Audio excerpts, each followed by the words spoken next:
KMD වන්තස YouTube channel එකට ඔයගොල්ලෝ අද සාදනෙ පිළිගන්නවා. අද ගෙනාලා තියෙනවා සිංහලෙන් හදගාපු 2024 රිලීස් වෙච්ච The Garfield animation movie එක. මේ කතාව මම කාටවත්ම මීට කලින් කියලා නැහැ. ඉස්සෙල්ලාම ඔයගොල්ලන්ට තමයි කියන්න යන්නේ. එහෙනම් අහගන්න.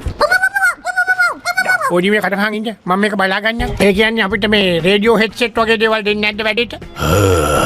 ගෙවල් වල හැදිලා තඩි පූසා මියව් මියව් ගෑවා සම්බෝල පාටයි මූණ කපටි පාටයි තාත්තා කෙනෙක් වුණා නම් තමන්ගේ දරුවට ආදරේ වෙන්න ඕනේ. ඒක කොහෙද මේ තාත්තා ළඟ මම දන්නවනේ මෙයාගේ හැටි. මෙයා තමන් ගැන විතරක් හිතන පූජා. Garfield movies ඒ වගේම කාටුන් එකත් අනිවාර්යයෙන්ම ඔයා බලලා ඇති. හැබැයි මේ හැම එකම ජෝන්ට Garfield හම්බුනේ කොහොමද කියලා පෙන්නලා නැතුව ඇති. ජෝන්ට Garfield හම්බෙන්නේ කොහොමද කියලා යොදාගෙන නිර්මාණය කරපු movie එකක් තමයි 2024 රිලීස් වෙච්ච The Garfield movie එක කියන්නේ. මේ movie එකට ගොඩක් අය කැමති වුණා. මොකද Garfield ගේ පැටිය කාලේ ඒ කියන්නේ පොඩි කාලෙත් මෙන්න මේ movie එකේදී පෙන්වලා දීලා තියෙනවා ලස්සනට. ඒ වගේ මේ කතාවේ ස්ටෝරි එකත් බොහොම සංවේදී විදියට තමයි තියෙන්නේ. කට්ටිය හරිම ආසාවෙන් මේ කතාව බලාවි. මූවි එකත් හොඳට හදලා තියෙනවා. කලර්ෆුල් විදියට හොඳට ලස්සනට. ඒ වගේම සිංහලෙන් හදගාලා තියෙන විදියත් ගොඩක්ම ලස්සනයි. ඉතින් මේ Garfield මූවි එක ගොඩක් දෙනා මට ඉක්මනටම දෙන්න කියලා ඉල්ලලා තිබ්බා. මට පුළුවන් ඉක්මනටම හොඳම ක්වොලිටි එකෙන් වලට මම අරගෙන ආවා. Garfield animation movie එකට IMDb යාගේ 10.5.7යි ලැබිලා තියෙන්නේ. මූවි එක family comedy පැත්තට තමයි යන්නේ. ඒ කියන්නේ ඔයගේ පවුල එක්කම කිසිම ප්‍රශ්න නැතුව මේ මූවි එක රස විඳින්න පුළුවන්. මූවි එක බලන්න යන කලින් වීඩියෝ එක like එකක් දාන්න. ඒ වගේම subscribe කරමු නැති කෙනෙක් ඉන්නවා නම් KMD වන්තස YouTube channel එක subscribe කරන්නත් ඒ වගේම notification all දාලා තියාගන්නත් අමතක කරන්න එපා. මේ වගේ ලස්සන සිංහලෙන් හදගා movies බලන්න කැමති නම් විතරක් අපිත් එක්ක එකතු වෙන්න. තව මේ movie එක ගැන මොනවම හරි ප්‍රශ්නයක් තියෙනවා WhatsApp එකේ link එක තියෙනවා. ඇවිල්ලා message එකක් දාන්න මම පුළුවන් ඉක්මනට reply එකක් දෙන්න. තව මේ movie එක ගැන වැඩිදුර විස්තර දැනගෙන කැමති හැමෝම පහළ description එක සහ comment section එකේ කියවලා බලන්න. මේ වල තියෙන link 3333 කියන password එක දීලා unlock කරගන්න පුළුවන්. කට්ටිය එහෙමනම් movie එක නිදහසේ රස විඳින්න. තවත් දවසක මේ වගේ ලස්සන movie එකකට හැම වෙලකම දැනසමු ගන්නවා.